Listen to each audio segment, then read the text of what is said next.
What's up guys, welcome to your 7th tutorial. Last time we talked about brush modes, and this time we're going to be talking about fills and gradients. Now as you know, what a fill is it fills whatever selection you have with your foreground color. So just pick a foreground color and fill it like so. You can also fill selections that are shapes. So say you wanted to fill this, just go to your paint bucket tool, click it, and fill it. Now you have a couple options how to fill items. First is just to grab the paint bucket tool and click and fill it. Another option you have is to go up here on your main menu bar, click edit, fill, and click OK. And the last option that you have is to hold down the shift key and press backspace. Then just press OK and your item will fill. Now as you see up here at the subtools menu, you have a couple choices: foreground and pattern. And when you're using basic fills, always pick foreground to fill it with your foreground color.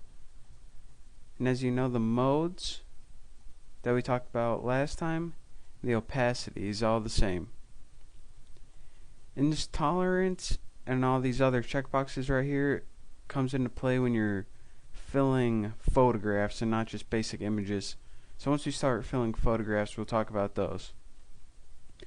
But next I want to talk to you guys about the pattern fill. You can also fill shapes with basic patterns. As you see, when you click the pattern, this little box pops up right here.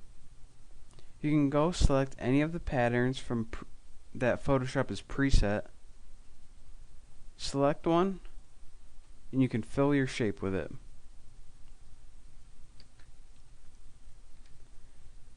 Now the other tool under the paint bucket drop down list is the gradient tool.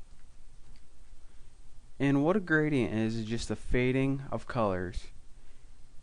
It fades the foreground color into the background color, in this case red and white. And all you have to do is click and drag. It's pretty easy to see how it works. And right here are all of the shapes, such as a diamond, circle, and some other ones as well. Right here you have all the preset colors that Photoshop has. If you want to use any of those preset colors, you can.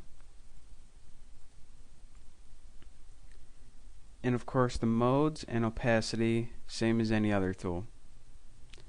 So you have all these preset colors, or you can make a basic 2 gradient. But what if you wanted a custom gradient? To do that, you would double click this gradient box on the toolbar right here.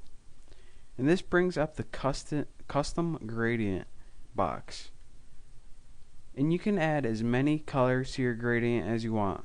To change the colors, you simply click these things called color stops. And as you can see, your color selector box clicks up and you can change the color from here. But if you want another color, all you would have to do is click under here until your finger cursor pops up and click add stop. As you can see, another stop pops up. So let's say we want to make a red, white, and blue gradient. Just go to one of your color stops and double click it, select red. For the middle one, we'll select white. And for your last color stop right here, we'll select the blue color. As you can see, red, white, and blue is now selected. So press OK. And as you can see in your main gradient box at the sub toolbar, you have a red, white, and blue fill gradient.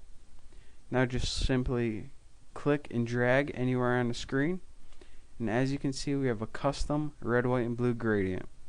This is a way to make a custom gradient with as many colors you like. Now the last thing I need to talk to you about is something called a custom noise gradient. So go back to your custom box, and under the gradient type you can see we have solid selected. You can also pick a noise. Now when you do this, Photoshop gives you a random band of colors. Now and you can always click randomize to get another band. And I've yet to figure out how this is useful in any way, but it makes some cool designs sometimes anyway, so just click OK, click the shape that you want, simply drag, and as you can see, instead of a simple gradient, Photoshop gives you a wide band of colors.